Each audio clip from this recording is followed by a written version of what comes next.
From the innovators of Delay of Game and 2 for 2 comes a new sports talk forum, but with the same mentality, to bring you the top sports headlines in a simple way. With Ryan Swanigan. I only I glazed over it, yeah. Now you're just more than sniffing my socks. LOL. And Brent Bonfleur. Oh, okay, so, that is totes my fave dress. Tetuan! Camilla Vajegas. I'm feral. You're listening to The Route, a sports talk podcast.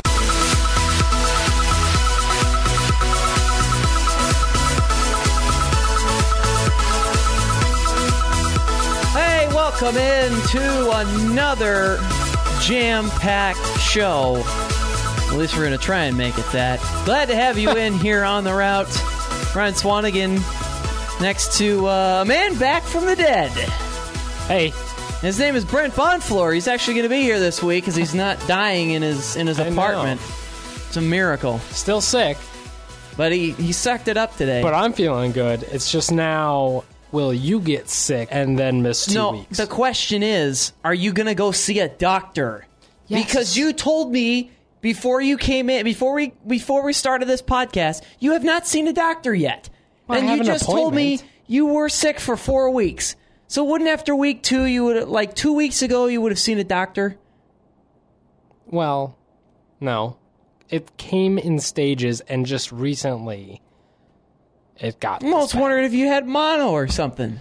No. But see, the thing is, my roommate had it, and then, half of the UNL campus had stuff. So it's just I typically get sick one time a year. Mm-hmm. It's this time of year. Mm-hmm. And that was Same 2 here. weeks ago. Same and I got sick, and I'm like, okay, whatever. It was the normal sickness. It lasted for about 3 days. Mm-hmm. That was That's bad. average. And then, you get over it the 2 more days, you get substantially better. And then just by that Sunday, if it starts on Monday, you're fine. Mm-hmm. So then 2 days later, sick again. At that point, that's when you see a doctor. Well, I'm baffled that you didn't decide to see a doctor sooner. Well, because I didn't know what I had. But it's very obvious. That's why you go see a doctor. Well, I know. But then when my roommate found out he had strep, and, it was very evident that I got the same thing. So then it was oh. But at the end of the day, Brent, it's your world, and we're just living in it. No, I'm kidding. But I know. Thank goodness you're back. Yeah. Had to keep the show running. Last week was It's difficult, hard without me, isn't it? John Kipper, though, prop to him. He did a very good job filling in for an abbreviated show, and the week before was amazing. Just absolutely amazing. But I don't know.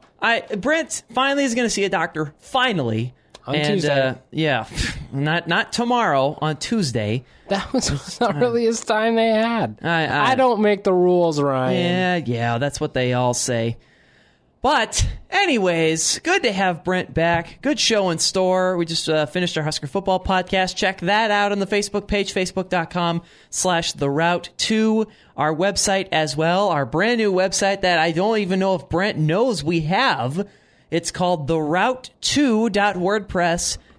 I did know we had that, actually. Oh, good. I went and visited it while I was wonderful. Sick in bed. All right. We got all our shows there, our Husker football podcast, the 2 baseball podcasts that I did with Matt Rigby and Michael Dixon, and, of course, our regular shows. And now, since I'm all fired up, I'm all jacked up because baseball's going on, and baseball is alive, and just ratings are skyrocketing on channels that some people that in America don't even have. It's time to rant about baseball! Yes, it's time for the original Ryan's Rant, where Ryan goes off on something that's more fake than fake or completely improbable. This used to air on his old show, but now he's gone from that show, so he's here on the route. And so, Ryan's Rant can continue to harvest life's absurd issues that have simple solutions if logic is applied. In short, we just call this segment Ryan's Rant.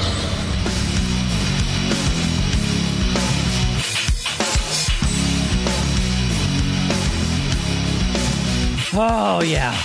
Every time this music fires me up. I could be so dull and just not into this podcast or into this rant, and this music goes, and I'm like, let's go. I'm fired up about something. And today I am fired up about how, I don't know, maybe this time last year everybody was saying, well, baseball, it's totally dead. They're showing it on channels that half the people in America don't even have.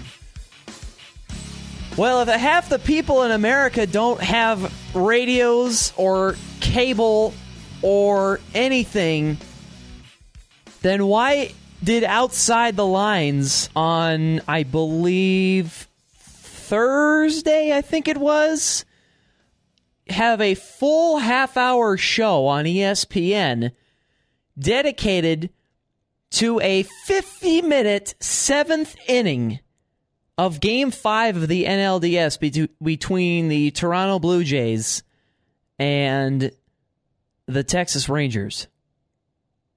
Outside the Lines had a half-hour show. That's usually how long they go.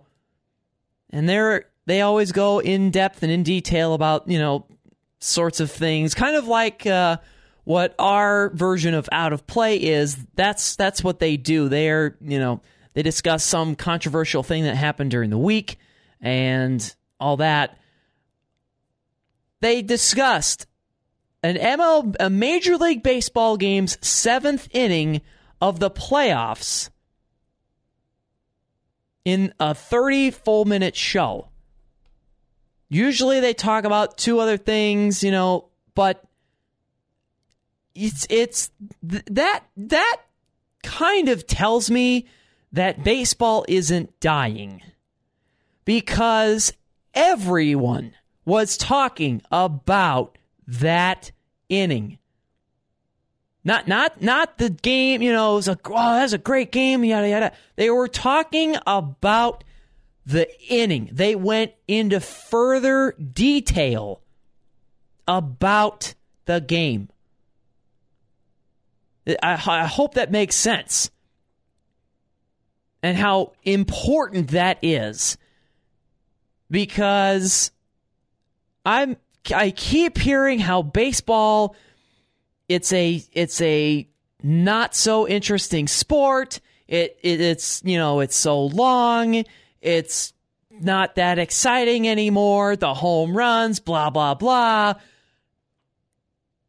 And it's always been very hard for me to believe. And now it's to the point where, how can you tell me that when that game was all over social media, literally everywhere? It was on ESPN's website. It was on NBC Sports website. It was on CBS Sports website. It was on this website. It was on that website. It was on TV. It was on the radio. It was everywhere. Literally everywhere. And it was talked about by everyone. And again, it wasn't the fact that it was just the game. It was an inning of a game. People usually talk about games. They talk about how unbelievable the entire game was. Like for example, like last night's Florida LSU game, which we'll get into detail in a little bit. Back and forth. LSU's way ahead. Florida comes charging back. They tie it up. LSU takes the lead. There's crazy plays. There's unbelievable catches. There's long touchdown runs. The game itself, it's usually not a specific section of the game that jumps out. It's the entirety of the game. That's what people talk about. They say, oh, did you see the game last night? They go to this, and they go to this, and they go to this. In Game 5 of the ALDS, Toronto and Texas, it was a great game. But everybody is talking about the inning. The seventh inning. The run that scored because I believe it was Russell Martin or Deandre Navarro, tossed the ball back to the Blue Jays pitcher, hit off of Shin-Soo Choo's hand because it was just, doing his routine in the batter's box, and Either Martin or Navarro threw it off of the hand, bounced up the third base line. Nobody saw it. Run comes home. Dale Scott originally, by initial instinct reaction, calls it dead. Because that's the usual umpiring method that goes through your mind. You see something like that, you call time, then you go discuss it, review it. They did. And the run counts. The Rangers take the lead. And so you're thinking, well, that's how it's going to go down for Toronto. They're going to probably lose this game. Then the bottom of the seventh goes to a point where you think this is going to be, ho-hum win the rest of or ho-hum game the rest of the way. 3 errors that involved Elvis Andrus either directly or secondarily. And then Toronto ties up the game, takes the lead. Then Bautista bat flip homer. Bench is clear twice in the 7th. Toronto fans literally treating it like it's a hockey game, throwing beer and crap out onto the field twice. You won't ever get an inning or something like that from a baseball game probably ever again. And maybe that's the reason why everybody is just continuing to talk about that inning in particular of the game.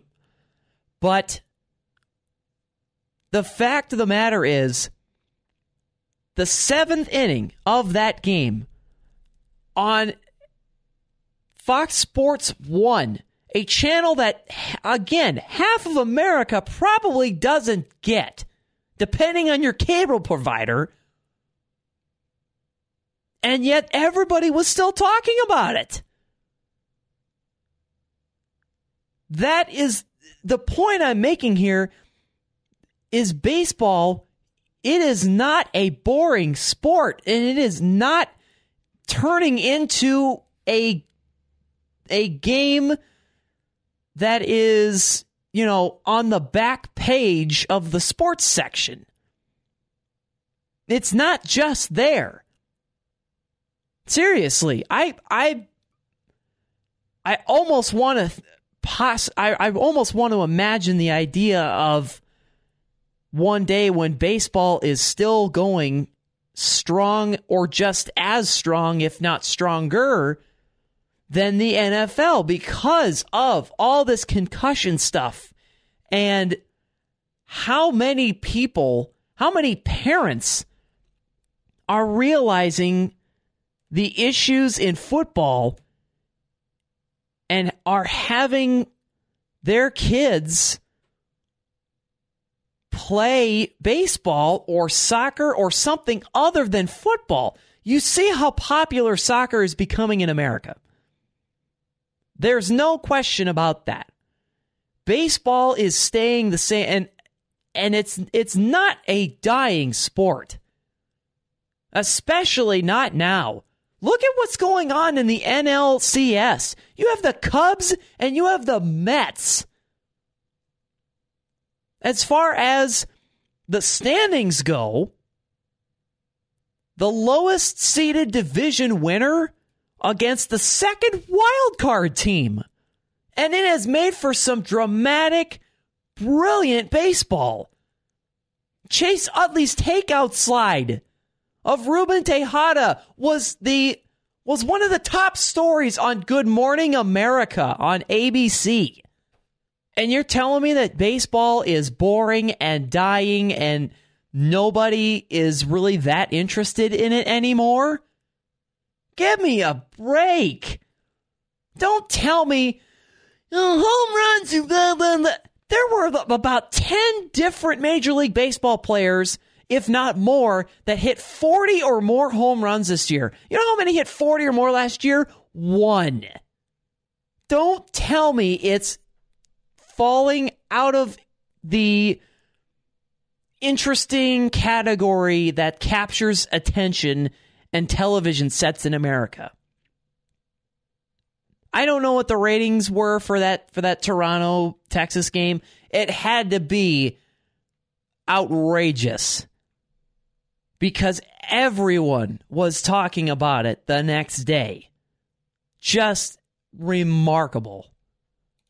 So my point is, as I need to get this thing wrapped up here, baseball is not dead or dying or becoming boring. It's not. It's not. It's seriously not. This postseason is proving that. Just wait when Kansas City and Toronto square off for Game 3 Monday night up at the Rogers Center. I cannot tell you how many television sets are going to be turned on to that game because it is going to be electric up there in Canada. It is just going to be something that I don't think anybody has ever seen in Canadian baseball ever. So I'm telling you, maybe I'm wrong as far as the perspective on baseball goes. Maybe I'm speaking for the country of Canada.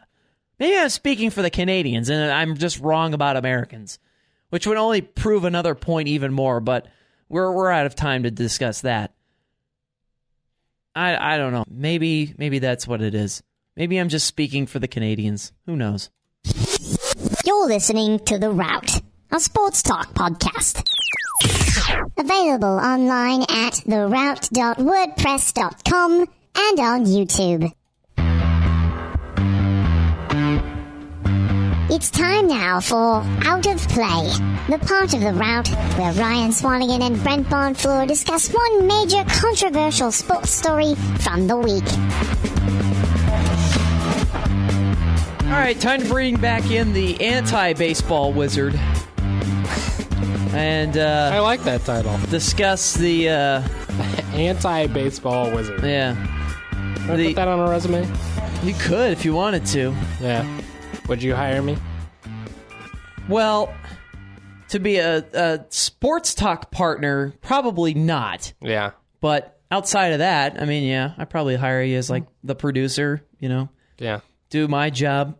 The two jobs that I do, I produce and I host, co-host. So that's not how it's really done in the real world. Usually there's a producer and then there's the co-hosts, but you know, it is what it is. Hey. But anyways, moving on away from baseball now, because we can't. Goodness. Yeah, see that's you know neat. What I don't need to say anything else. Brent said it all for me. You know, pretty much. Moving on to the week.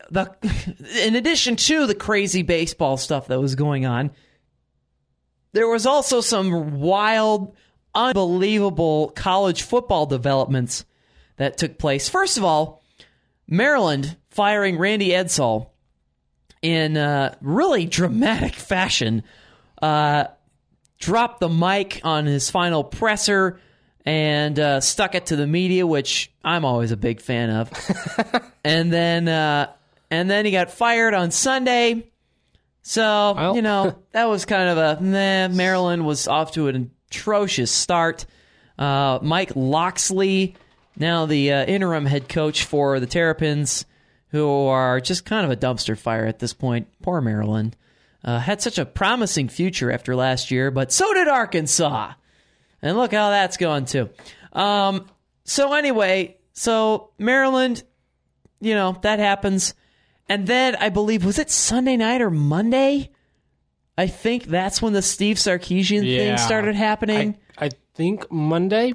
Steve Sarkisian, now it started out that he was asked to take Well, see, that was the weird thing, because at first it was an indefinite leave of absence, they right? asked him to take a leave of absence for a time. Mm-hmm. And then the next day, USC announced that he was fired. Right.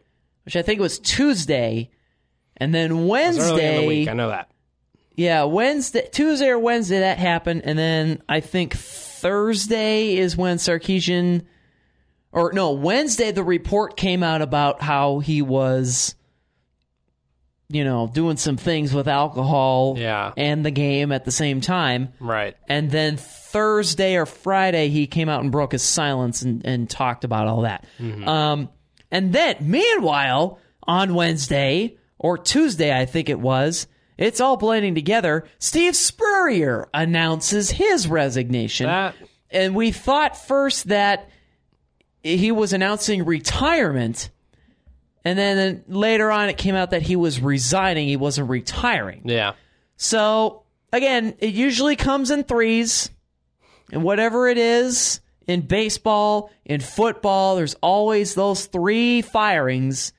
One manager gets fired, another one, and then where's the third one? Boom, there's a third one. Yeah. Same with the NFL, same with the NBA. It always is in threes. College football, college basketball.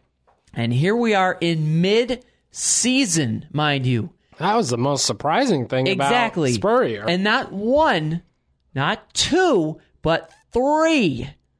In the weirdest ways possible, 2 of the 3, that is, end up getting fired or leaving. And it completed the trifecta, which is just absolutely stunning, as you just said, Brent, that this would happen. And, Randy Edsall, that's a Maryland thing, whoop-de-doo. We move on. The Steve Sarkisian thing was kind of like, whoa. Yeah. Granted, USC is off to a terrible start this year. Well, they were off to a great start. Exactly, yeah. and then all of a sudden, something happened, and now they are where they are. But it's kind of just like it's a shocker, because this is now the 3rd different coach that USC has gone through since Pete Carroll left. Yeah. And that, of course, sparked the idea in my head about some of the power football teams in college football who have gone through long runs of greatness. And then once they've gone through their peak, like USC, like Nebraska, like Miami, then things go downhill. And Alabama before Nick Saban came back. Exactly. And then the fans kind of start criticizing, and then, because they are so used to that greatness. And I'm getting off topic here, but we're going to discuss that in a future podcast, because I had a conversation with a coworker of mine about this, who is a female who knows sports so well and is very good in the sports world. And we had a long conversation about this, and we might even bring her on. I don't know. But she and I had a long conversation about this very subject. So that's for a future podcast. But getting back to the Steve Sarkisian thing, that was... Yeah, that was unexpected. I did not know that he was dealing with that. And I think the first thing you got to say here is it is always the right move to, it's terrible that, he lost his job. But I think it's always the right move to fire coaches going through that, people going through that, so that they can start getting the help they need. He lost his job. That's terrible, but he does not need to be coaching football right now. He needs to be, I don't know, addressing himself. Right. I don't know how he needs to do that. I'm not a counselor. I'm not a medical expert. I'm not going to comment on that. But it is evident that he is not in a stable place, I guess mentally or maybe emotionally, I don't know, to be around young men. They're saying that he was drunk during a pep rally, that maybe he was drunk on the sideline during the game, their last game. I don't know if that's the case. He needs to just be away from that, away from football. I don't know why he is drinking. I don't know if it's from the stress of coaching. That might be, in which case, even more so, that's why this is a good idea. But good on USC. I know it's in the middle of the football season, and it might be easy, it might be tempting to say, well, it's in the middle of football season, so we need to, we don't want to shake things up too much. We're already, we've lost a couple games. We need to kind of stop the bleeding and keep him in there. No, they definitely made the right decision. Get him out of there. get him some help, and if he can, if he gets through this, which, remains to be seen, then you can bring him back if you want to. Mm-hmm. But good on USC to just say, nope, this is not the place for you right now. It's not healthy for anyone involved. Get some help. Yeah. And we'll see what happens. Exactly. And it's just kind of the surprising thing is that wouldn't you have some or any idea of this before you hired him? Because USC hired him last year. Yeah. You're right. You think, if this is such an issue for him in his life right now, that how do you not know? But, at the same time, again, that's why it's hard to comment without knowing why he has this drinking problem. Mm-hmm. Is it because of the stresses of coaching, which we know are immense? There are coaches who they don't eat, they don't sleep, they drink a lot. They do whatever it takes to get through, and it's immensely stressful. I know we're just talking about sports, but still, when the expectation is to win every single week, the pressure mounts. Exactly. And it causes a lot of issues for these guys. A lot of them have health problems, high blood pressure, things like that, heart problems. It's sad, really, is what it is. So I don't know, though, that because it depends on what cause is or caused him to do that. So if they did and they thought, I think this is something we can manage, and we'll hire him and we'll see. This is something we can keep tabs on and it won't be an issue, and that just spiraled got out of control, then that's one thing. I don't know. My guess is that they did not know. But, again, I don't have any actual empirical evidence to support that. So. And then there is Steve Spurrier. Yeah. Another one that came out of the blue. Mm-hmm. South Carolina off to a very rough start this year as well. 2-4, predicted to be not this bad, but certainly better. And now they're done with Steve Spurrier because he resigned, not getting fired. Right. So now the question is, is Steve Spurrier done coaching? Is he going to go somewhere? Why did he resign? Yeah. Just a very... My guess is, based upon the circumstances, like you said, it's in the middle of a season. My guess is he is going to retire from coaching. Where else is Steve Spurrier going to go? What jobs are available that, he's not going to go to, Hawaii or something. Well, I don't know if he wants to retire. Maybe Hawaii wouldn't be a bad place. That's a bad example, but he wouldn't go to Youngstown State. Let's say that. He wouldn't go to a second tier program because he's one of the best college football coaches of all time. So my guess is he's just like, look, I'm tired. He's old.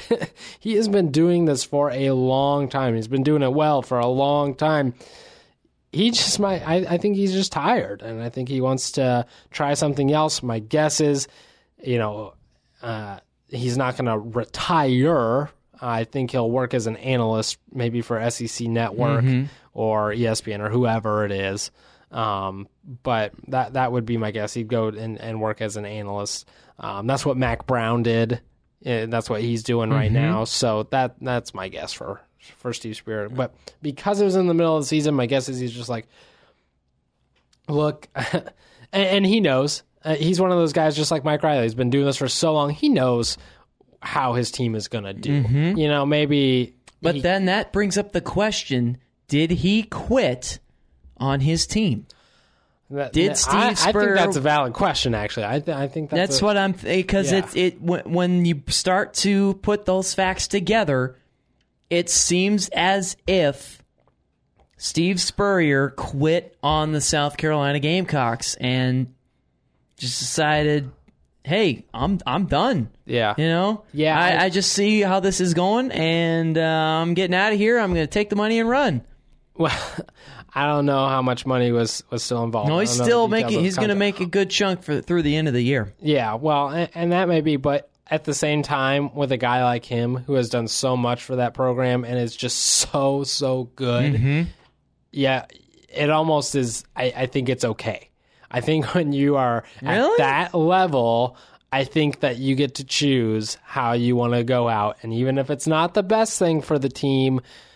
I don't think quit on him though. Well, we don't know all the circumstances. I know, but it really, the more you look at it, the more that picture is painted. But and again, I think when you get to a certain level, you just know things. You just have a sense, and I think if he knows, like, look, we're not gonna do any better than 6-6 on this season, no matter who's coaching. What's the difference if he stays and sticks it out? As opposed to getting a new guy in there who then might potentially become the next hire. Well, but what I'm saying is you usually go through the rest of the season.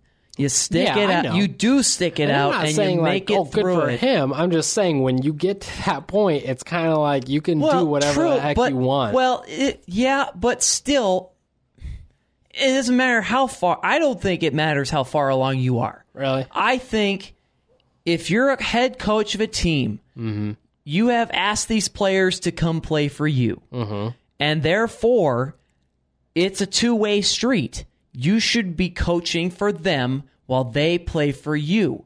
Both sides are held accountable, or should be.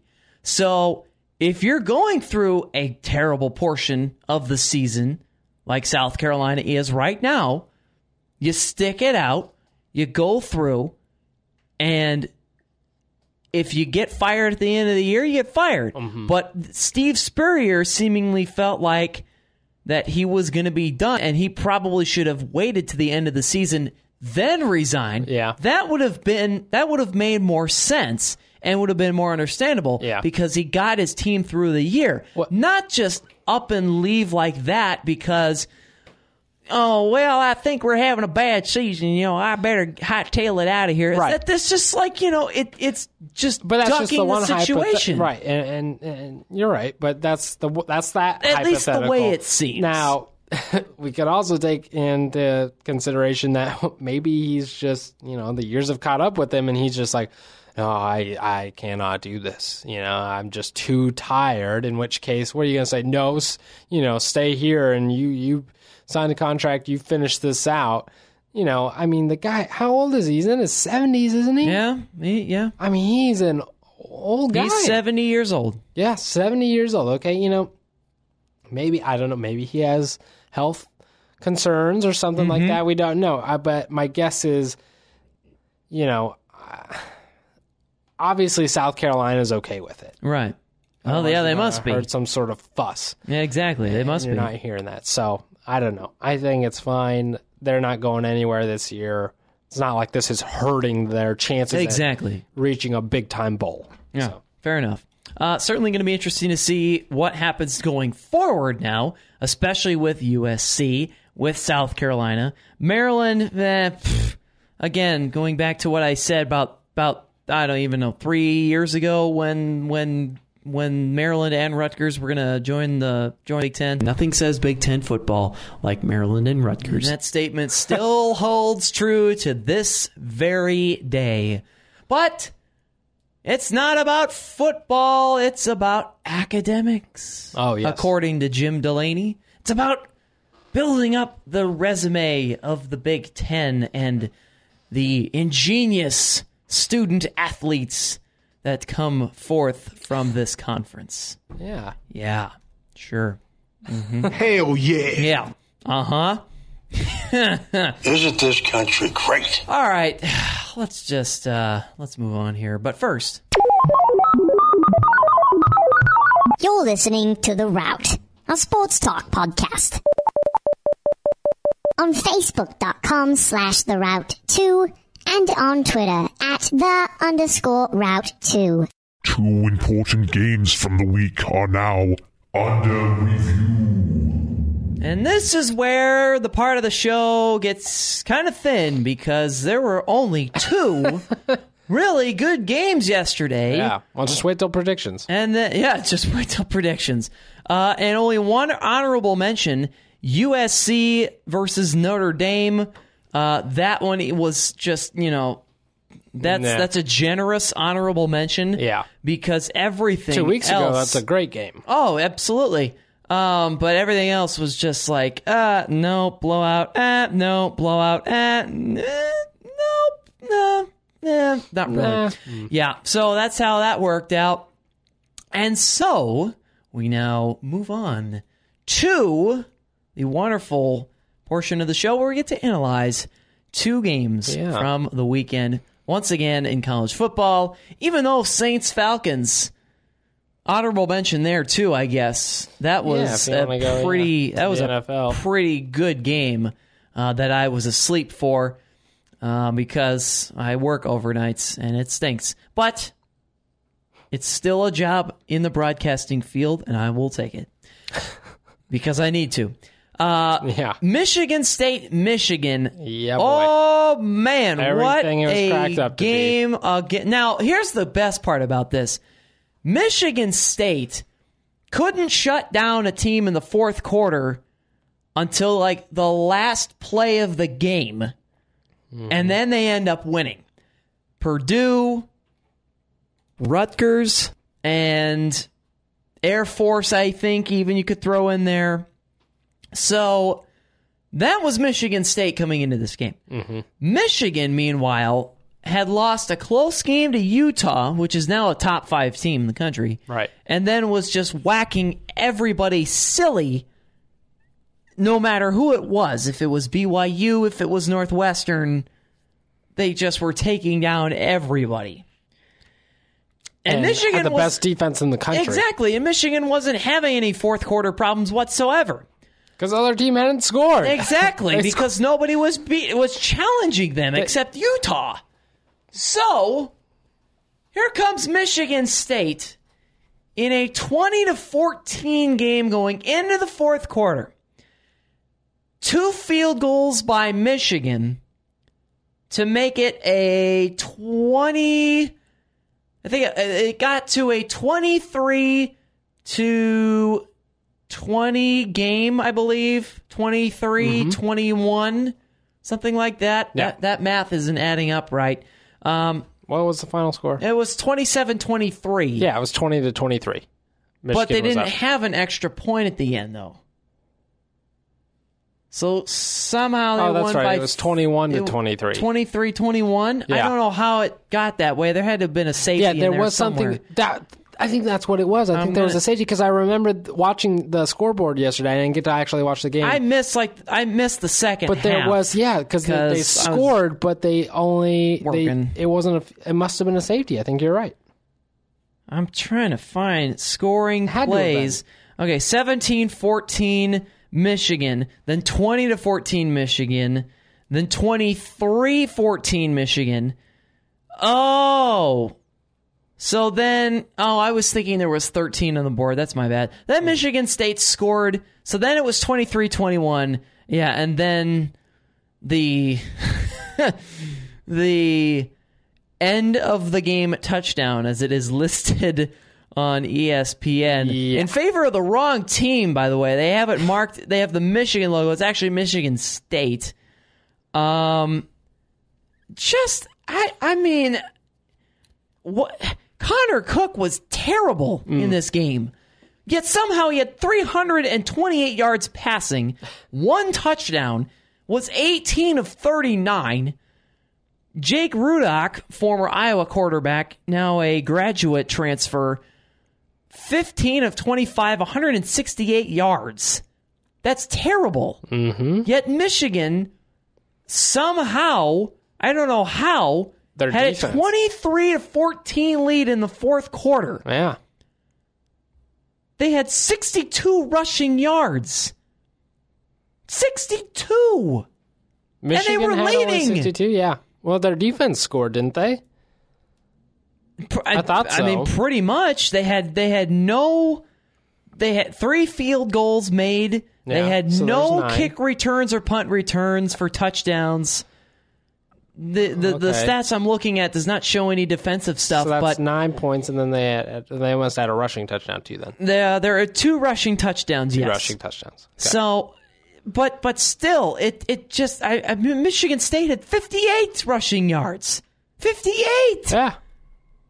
It just is mind-boggling. And then of course you knew that was going to be a defensive slugfest. True, yes, but it's just baffling to me that it turned out to be this way, that Michigan State couldn't run the football. Connor Cook passed all over the place, and yet Michigan State ends up winning this game, a game that I don't think they should have won. No, it should not have won. It should have been Michigan's game. It was Michigan's game. Yeah, Michigan was the better team out there. Just in case anyone listening now has not seen the play, but the final play of the game. Yeah. I mean, okay, so Sean McDonough's voice cracks at the end, too. Yeah. I love Sean McDonough. That was kind of sad. And the reason it cracks is because Michigan is such punting a shocking away. Play. Yeah, and they're going to punt it to Michigan State. They're probably going to pin them pretty good. And there's how many seconds? Not even 30. Not even 30 seconds Not even left. 25, I don't think. The Right. play had to have taken 20 seconds or something. Right. It was not that much time left. No. The clock expired as, I can't even remember who scored the touchdown. But as the defensive back ran into the end zone. Mm-hmm. So it Michigan's expired. punting, and the punter just can't hold on to the ball, and he fumbles it and gets hit. Jalen Watts-Jackson. Yeah. As time expired. There was 10 seconds left. There was 10 seconds left in the game. Yeah. 10. And he can't hold on to the ball, and Michigan State comes and scoops it up off the ground in this sloppy mess and Can't runs it in pick for the it up. touchdown. You fumble. You can't even punt it. I mean, just throw the foot. Just throw it. Yeah. Just do throw anything. it behind your head. Do something. Get a safety. Toss the football in the air. The clock's running. It's going to be batted around. You got to toss Just don't let him in the end zone. Because half of the Michigan State defensive players are up right around you. There was 5 or 6 of them right there. One of them is all the way back deep. There's got to be 2 of them that are about 25, 30 yards in front. So there's 3 guys that probably can't get to the football. Mm-hmm. There's already, let's say, 6 around him. So that's 9. So there's 2 guys who could pick up the football for Michigan State if you just pick the football up and throw it over your head. Just throw it over your head towards the other end zone, and that's going to run off time. Somebody's got to pick it up and not be able to score. Mm-hmm. And you couldn't do it. You can't even do that. Yeah, it's unbelievable how they lost, and it's just watching the play. It was it's unbelievable. You kidding me? You think, yeah, okay, that is possible. You gotta be kidding me! I mean, I guess anything can happen, but it's just that's one of those things that I mean, how many times has that ever happened? That might be the first time. A team has ever lost that. It's stunning. It's just absolutely stunning that you couldn't. That you had 10 seconds. Even if he just fell on it. Just pick it up and fall on it, because you still have to force Michigan State to. They have to at least kick a field goal. They have to kick a field goal. They got to do something. And I don't know if they had timeouts. If they. They might just have to kick the field goal right away, and in which case, okay, fine, you get the ball back and you go to overtime. I think Michigan State called... And Michigan probably wins in overtime if that happens. I think they called their last timeout. No, Michigan called 2 timeouts. Mm-hmm. Yeah, it's just the whole thing. Incredible. The whole ending was just... Yeah. I mean, I'm going to have to go back and watch the ending of this thing, because it literally, it's one of those things where you have to go back and watch literally the last minute or so, because it's just it's shocking. What a shocking game. And now Michigan State, who is not as good as they are, is undefeated, still ranked 7th, and currently the best team in the tied to be the best team in the Big Ten East with Ohio State. Mm-hmm. Just unfathomable. And then And then there's a little game down in Baton Rouge, Louisiana. Oh, yeah. That Brent Bonfleur was probably glued to his TV somewhere watching. I didn't get to watch it, no. You didn't get to watch it? No, I was following it on What? Twitter, which is incredibly painful. Neither me or my father, You gotta be kidding me! who is a diehard Gator fan, neither of us got to actually watch it. Yeah. No, Do you feel like a loser? No. And actually, that brings up a better point. We'll talk about when we actually discuss the game. Oh, okay. Well, yeah, this was a terrible game as far as passing goes. Trayon Harris, the backup For Florida. Florida, because their starter, Will Greer, I think, was a boneheaded moron and decided to... Here, let me take some PEDs to enhance my college football performance. It was not PEDs. Whatever the heck it was. Well, we need to obviously talk about this because you're not educated, and that means many other people are not. It was the equivalent of taking drugs to enhance the game. He had the flu, and he took my aunt, who also graduated from the University of Florida. She actually graduated from their journalism department with broadcasting. Oh, nice. Worked in broadcasting for a long time, but then she also started her own communications company that centered on medical releases from pharmaceuticals, drugs, things like that. And she sent me an email after that happened, and she said, I know what this, I bet you I know what the substance is, which they never said what it really was. Right. She said it's probably Sudafed. Just a common over-the-counter harmless drug that you take when you're sick. Have you heard of Sudafed? Yeah. Yeah. Of course. Yeah. Everyone has, right? She said, I guarantee you it's Sudafed. And the thing is, Boneheaded is fair in that he did not check with the trainers. He should have done that just because when you're in college, and he's just a freshman, so you give him a little bit of slack, but still, when you're big time, you got to know they're going to test for this stuff and just ask, hey, look, man, I'm still not feeling good. I took this stuff. Is this going to come up on a drug test? You know, because I guarantee they'd have been like, no, you can't take that. Or if you had already taken it, they could tell the drug testers, look, this is what he took. Maybe this should have been our under review. Yeah, right. It should be. I cannot believe, because half the Florida Gator team had the flu 2 weeks ago. Yeah. Oh, and no one true. asked the question, what drug did he actually take? The guy doesn't need performance. It's his quarterback. Quarterbacks don't take steroids.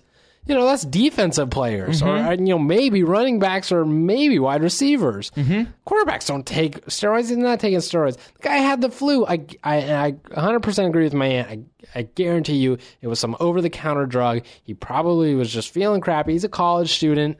And he just went down to the local CVS or Walgreens and picked up some Sudafed. Incredible. I guarantee you that's what it was. Just incredible. Yeah, so anyway, he's out.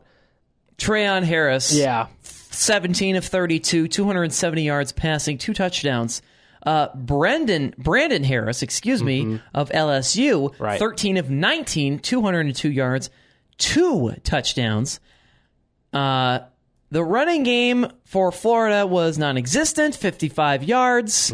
The running game for LSU was unbelievable, 221 yards, because some guy named Leonard Fournette is kind of good and ran for 180 yards on 31 carries and 2 touchdowns. So, the point being, the fact that Florida was in this game into the down to the very end. 10 minutes. They were into it down to 40 seconds left in the game. 10 minutes left in the fourth quarter when LSU took the lead on a fake field goal that I still can't understand how the kicker held on to that football. He was like, oh my gosh, I can't hold on to this. What is it? I got to run now. That's literally what it looked like. It just, the whole thing, there were no interceptions in this game. There were no fumbles. It was a clean turnover-free game. Yeah, very good game. It was unbelievable. I'm trying to watch the Cubs and the Mets at a sports bar downtown, and I keep having to switch back and forth and looking at, up and down because the LSU Florida game is on the top TV. The Cubs and Mets are on the bottom TV, and I'm like, I'm up in there, and then I look down and I'm watching the Cubs, and it was just a great night to be at that place and eat good food and watch those games going on. There was USC Notre Dame was on. Mm-hmm. It was just phenomenal. Yeah, just a phenomenal game. LSU with 28 points in the second quarter. Nothing else outside of that, and then the fake field goal in the fourth, and then that's how they win. Yeah. After Florida comes back, just remarkable, Brent. Yeah. Well, and I'll say this, and everyone knows my bias towards the Gators. They're my favorite team, but I mean they are good. And now I'm not going to say that having Greer in there would have changed the outcome. Now, is he suspended for the rest of the season? A year. A full year. For taking Sudafed. Unbelievable. Yeah, but, a player can hit his girlfriend and it's 2 games. Yeah. Or nothing. Exactly. It's just, that's so broken. They got to get their discipline straight. But I might have to have you rant about that. Yeah, I know, really, when I'm feeling better. But true. Very true. Maybe you should take some Sudafed. Yeah, right. Be banned from sports talk for a year. Oh, yeah. But, I mean, I think that this is a good loss. And, it's very rare that I think you can say that. But, I mean, look at that game. And it's 2 top 10 teams. I mean, what did you expect? This should have been a great game. And it was. And it lived up to it. And like you said, no turnovers. I don't think there were a whole lot of penalties. Just a good, clean football game between 2 very good teams. And one came out slightly on top, and they needed some, Les Miles magic to make it happen. Mm-hmm. Now, granted, they might have scored anyway, but, the way the game was going. And Florida got some breaks, too. They had their special teams came up huge. Just absolutely kept them in that game. But I was not, of course I was sad, but I wasn't, upset because it was a good game against a very good team, a team I think could make it to the national championship. Yeah. And again, they didn't have their starting quarterback. Mm-hmm. So the way they performed was great. It's 1 loss, and if they're going to play that good against LSU, I can't see them losing another game the rest of the year. Although, granted, now they have Treon Harris at quarterback, so we'll see. Yeah. But as a Florida Gator fan, it was to still have the ultimate outcome be a loss. Pretty good circumstances. Meanwhile, LSU finally is in the top 5 now. I am saying they are a college football top 4 worthy team. Now, I argue that all day long. Look at the top 4 though: Ohio State, Baylor, Utah, and TCU right now. What if them and LSU? What if all 5 of them run the table? Well, somebody is going to lose between Baylor and TCU. Do they have to play each other? Yes, they do. Oh, okay. Yeah. Well, so somebody's going to get knocked out. Okay. The question is, will Ohio State beat Michigan State? Don't forget about that. Yeah, they will. Because I said this last week with John Kipper. If the JT Barrett version, if JT Barrett is leading Ohio State, then yes, they will. They are the number 1 team in the country, and they will probably win out. If they are the Cardale Jones version, they're I don't think so. Yeah, not that good, and I don't think they're number 1 worthy. Yeah. So Ohio State right now, if they stay with JT Barrett, yes, they're number 1. Baylor, or I should say more importantly, they belong in the top 4 of that college football playoff final, that whole deal. So Ohio State's there. TCU, Baylor, flip a coin, have the matchup. Yeah, seriously. Whoever wins that game is your number. It belongs in that top 4. Right. Utah, I need to see them go through that very difficult point in the season. If they have run the table, they most definitely deserve to be because they have a tough schedule. They do, and they've already had a tough schedule. I mean, they beat Michigan. Yeah, it's coming up here for Utah where they really got to get through so many difficult challenges, and it starts. Have you got their schedule up? It's at USC next weekend. Okay, that's still a tough game. Primetime game. They should definitely win. Then they host. Yeah, they host Oregon State. Okay, that's and pretty then easy. but now the outlook on the Pac-12 is different. Mm-hmm. We were saying this after Utah just crushed Oregon. They played a close game against a good Cal team. But now it's like, is Arizona that good? Is UCLA that good? Yeah. Because that's what they got left. Well, they have to go to Washington teams, at Arizona, then host UCLA in Colorado. I think Utah's going to win out. I think they will. Now, granted, USC and UCLA, despite their losses, their losses have been to good teams, and they haven't been that bad. I know they... The only thing is... These last two were blowouts, respectively, for each of them. The Pac-12 championship game, which is probably going to be Utah and Stanford. Yeah. That's tough, too. That's the question, because Stanford is good, and they're underrated good. Mm-hmm. And... They lost to who did they lose a Northwestern team that nobody had film on. We talk about this in our Husker football podcast. Nobody had film on Northwestern's freshman's quarterback. So that's probably why Stanford lost. The point is, though, if Stanford wins out and they beat Utah, you have to put, I really think you have to put them in that top four. Mm-hmm. In that college football playoff. Oh, yeah, absolutely. If Utah... Because Stanford is number 10 right now. 5-1. I don't know what the remaining schedule for them is. Well, how many undefeated teams are there right now? Because there's still a lot. There's Ohio State, there's Baylor, there's Utah, TCU, LSU. Let's not forget about Clemson in a weak ACC. Still, they're playing very well. Michigan State, Florida State. Florida State's going to lose to Florida. Or Clemson. Or Clemson, or both. Those two have to play each other, so that decides itself. Michigan State, Ohio State decides itself. Same with Baylor, TCU. LSU's the only undefeated team left from the SEC. The Iowa Hawkeyes. Let's not forget about Iowa. The Iowa Hawkeyes. Well, I don't get they raised my head cold. Yeah. Same, Lou. And Oklahoma State at 6-0. Oh, and I'm not done yet. The Memphis Tigers, who just beat Ole Miss. We're not talking about basketball either. This all has the setup for a very crazy, interesting finish. But a lot of these teams will cancel each other out. So again, but going back to this, Baylor, TCU, whoever wins that game, they're in. Ohio State, Michigan State, whoever wins that game, they're in. Right. Utah. If Stanford. They went out, Utah, Stanford, that's probably going to decide it right there. Yeah. Now, if both Stanford those teams wins, win out, both of them might lose out, which would be bad for the Pac-12. Yeah. Now, I don't think if Stanford wins, I don't think either of those teams make it to the top four. Is an issue. So Utah needs to win that for the Pac-12 to have someone. And LSU, of course, they're a top four that spot. If they're Utah top four. loses, So I would think, as of right now, I know we still have yet to get the first college football playoff committee release, and we might do a separate podcast for that as well.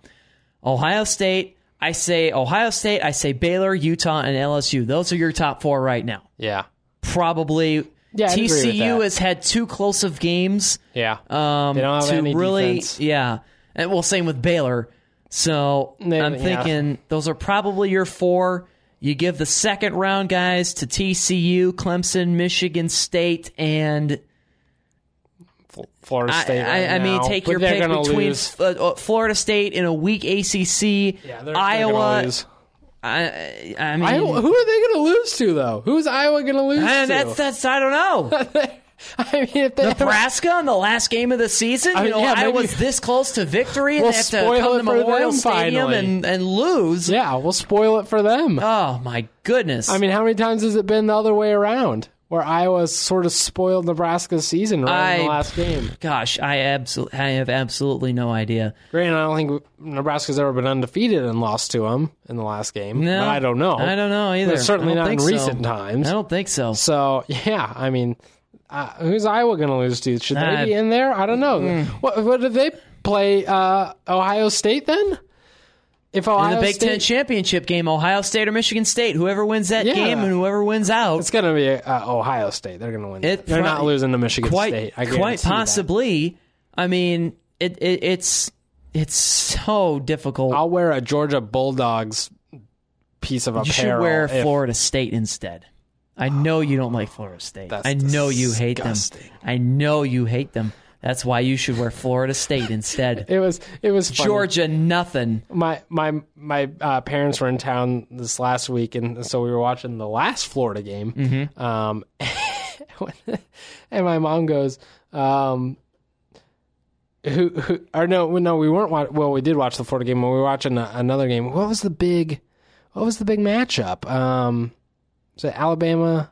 Texas A&M? Not that game. We weren't watching that game. We were watching a different game. Who was Alabama playing last week? Because they had a tough time with them for a while. I can't remember. It was Arkansas for a while. And my mom goes, well, who do you want? Who are you rooting for? And we're like, well, no one. We just want Alabama to lose. Mm-hmm. And then my dad says, we just want Alabama to lose. And I go, yeah, and Georgia. Because Georgia lost to Alabama. Right. And then it just kept going. And Tennessee. And Florida State. Because we don't like anyone. Exactly. Anyone in the SEC and then Florida State. There are no... And South Carolina. And the list just went on and on of all the rivals that Florida has. There you go. By the way, here's Iowa's schedule. We're going over today. And we do apologize, but this is such important college football stuff. Kind of making up for it since Brent's been gone for 2 weeks. Yeah, right. Here's Iowa's schedule. Maryland, Indiana, Maryland at Indiana, Minnesota, Purdue at Nebraska. They could, the only one that looks difficult in there is Nebraska, and that's if Nebraska can get it together. Right. Which they did. They did against Minnesota, but who knows if that's going to happen? Because the Huskers, they have to play Michigan State. Mm-hmm. They have to go to Rutgers and Purdue. Those are both bonfires, basically, right now. Right. And they have to host Northwestern, which who knows what's going to happen in that game. Yeah. So, who knows what happens with Nebraska? But Iowa could easily just run through the rest of the schedule, be undefeated, sitting right there, ready to go to the Big Ten championship game. Iowa, and who knows what would happen when they take on either Ohio State or Michigan State or Michigan. They're not out of it yet, but right. But who knows? This is how crazy this Big Ten is right now. Yeah, one of the best conferences in college football right now. That's good. Match it up right with the SEC. Yeah. I'll say it. SEC's lone undefeated team is LSU. Exactly. Because they've all been beating up on each other. Exactly. I love it. I just love this stuff. Don't you love this stuff, listeners? This is just fantastic. Oh, yeah. Absolutely fantastic. We're going to move on now here on the show. You're listening to The Route, a sports talk podcast. Available online at theroute.wordpress.com and on YouTube. So no barbecue today for Brent Bonfleur. No. He just couldn't really find one, I guess. Yeah. So that only means that today we get to listen to this. It's time now for... It's your world, and we're just living in it. A story about a selfish athlete, coach, or just a person in general from the week. Now... if those of you who listened to Delay of Game in January or February, I believe, you and even prior to that, you know that I was not a big fan, nor ever was a big fan of a certain character from college football who transitioned somehow into the NFL. Yeah. And when he entered into rehab, I said, all right, we're not going to make fun of him anymore. He's seeking help. He's getting it addressed. We don't know if he's going to change or not, but we're going to do it. We're going to stop with the Johnny Manziel stuff. We're going to let it go. And he's been doing well. Been doing well since he came out of rehab. And, there's been nothing going on. Well, here's this. Everyone loves this part of the show. Manziel leaps over a guy still on his feet. Manziel! Ladies and gentlemen, let's get ready to rumble! Johnny Football Manziel party time. Manziel retreats. Look at this. He's still on his feet. Got him. No, they didn't. Oh, my gracious. Yep. How about that? Johnny Football Manziel party time. Oh, my gosh. Johnny Football! Time to update all of America on what's happening in the world of Johnny Manziel. Can you say magic? He's magic! Got me all excited now. Manziel, Manziel, Manziel, Manziel, Manziel, Manziel, Manziel, Manziel, Manziel, touchdown! Delay of Game presents Johnny Football Manziel party time. Johnny Manziel's in a class of his own.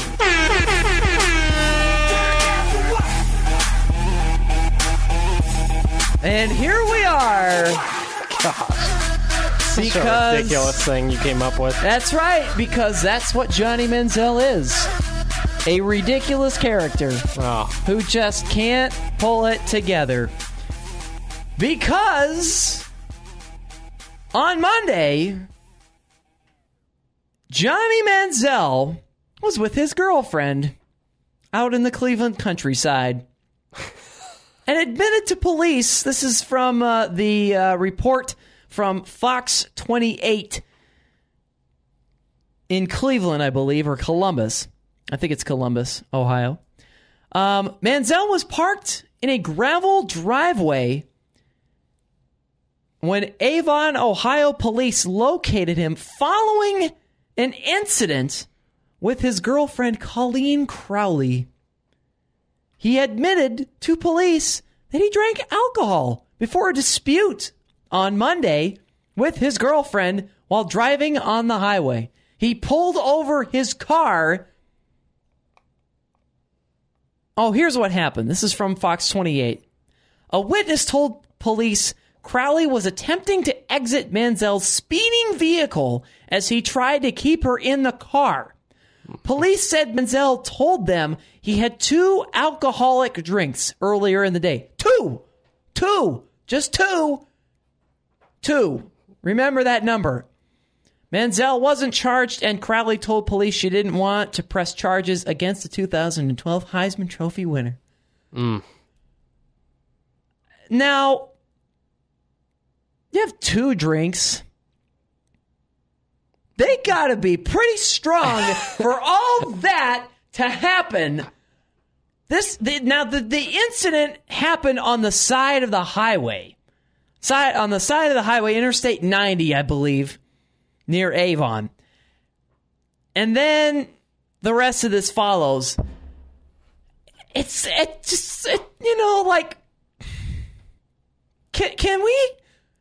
we figure it out here, Mr. Manziel?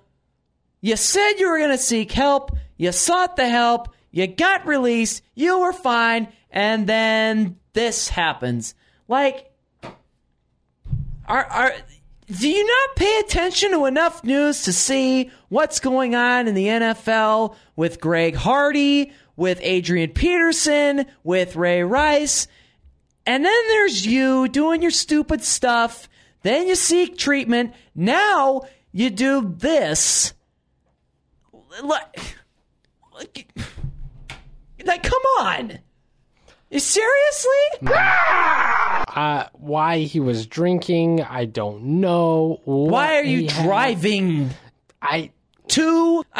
Again, right. You're telling me you had 2 alcoholic beverages. Was it 2 bottles of wine? Was it 2 shots? Was it 2 mixed drinks? Was it 2 beers? 2 what? Earlier because in the day.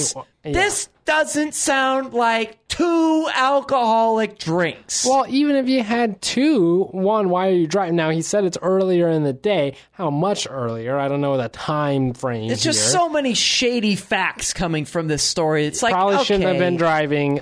He's got an issue with it. He knows that. So he Oh, my goodness! I don't know the circumstances here, but yeah, you look at it and you just kind of go, oh, not again. And, it seems like his girlfriend was fine, ended up fine, but it was probably a scary time for her. He was also speeding on the highway. So throw that in there. Dangerous for other people. I don't want to just bash on the guy because he's obviously having a rough time. And I don't either because I'm getting tired of it. I've done so much bashing on Johnny Manziel. It was nice to have a period of like 7 months where I didn't have to worry about it. Yeah. Or think about it or read about it. Well, and he was just being an idiot in college. It was fun to take shots at him because, the guy has a problem. And that's not anything to poke fun at. He needs to obviously get more help because he's not over it. Obviously, he cannot handle any amount of alcohol, it seems, as it has a increased effect on him, and it seems like the effects are negative and not positive. So this guy needs to get completely away from the stuff. I don't know how he's going to do that. Apparently, the Browns don't have any problem with this incident. I don't know. We'll see what the NFL comes up with in their investigation. He's still on the active roster. Right. Nothing And, happened. would that have been the case last year where they're like, no, you need to go get help? Well, he was stinking it up last year. This year, he's playing a little better. I don't know. So maybe who knows?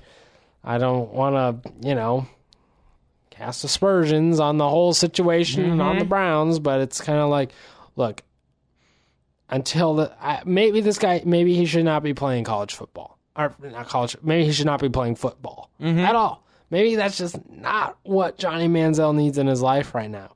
Maybe he needs to step away from the spotlight. I mean, who knows? I don't know. Yeah. I don't know anymore. He's made some money from the NFL, not an insane amount, but he's made some money. His family has resources. Just get away, take a break.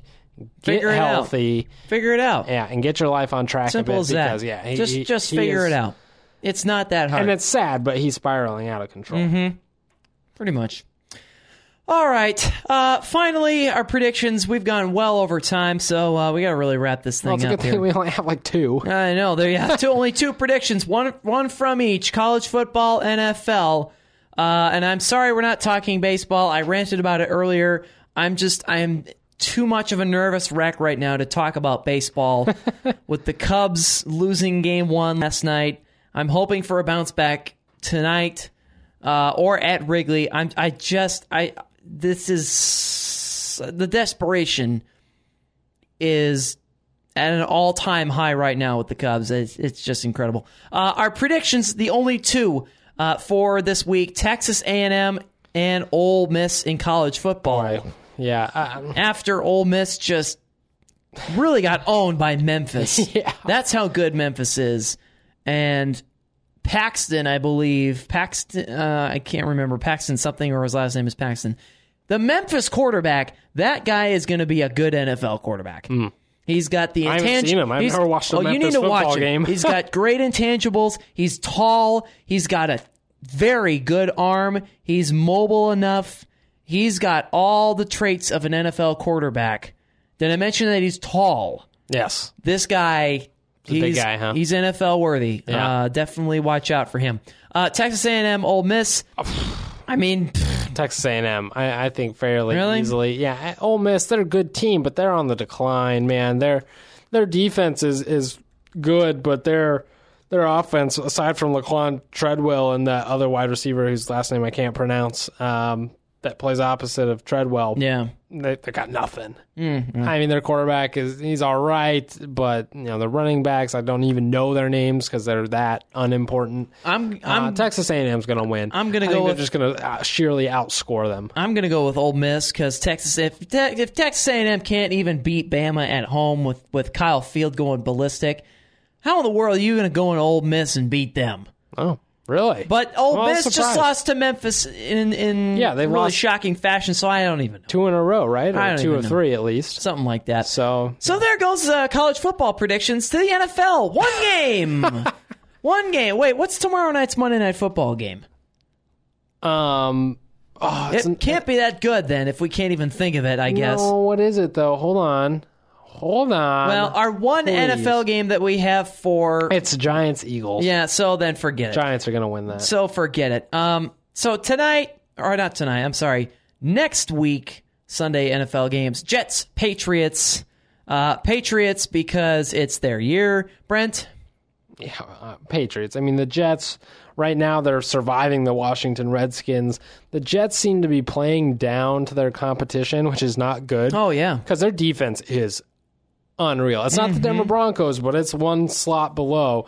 Chris Ivory is one of the best players in the NFL right now. He is Devontae Freeman's better. Well, telling you, Devontae Freeman is way better. Yeah. But, yes. Well, Chris Ivory's good. He's very good. Yeah, Devontae Freeman's been hot for 4 weeks. Chris Ivory, when he's been healthy in his career, has been a good player. So, I think it'll be competitive. But the Patriots will win. The Patriots going to win. It's in Foxborough. Yeah, the Patriots are going to win. Great show. We're definitely probably going to start up another division of the podcast section relating to college football. The College Football Playoff Committee, recap their decisions, rapid reaction to what they pick and stuff. So I know that's coming up soon. Yeah. Their first. Is it, 2 weeks? I think so. I hope so. Yeah. I'm looking forward to it. So we'll probably do that. We'll address that later. Great show today. Be sure to check out our Husker Football podcast with Devin Cleach. Good to have Brent back. Yeah. And, of course, visit the Facebook page, facebook.com/TheRoute2, on Twitter @the_Route2, and on our website at theroute2.wordpress.com. We'll see you next week for another, hopefully, crossing my fingers, hopefully, a good podcast in store.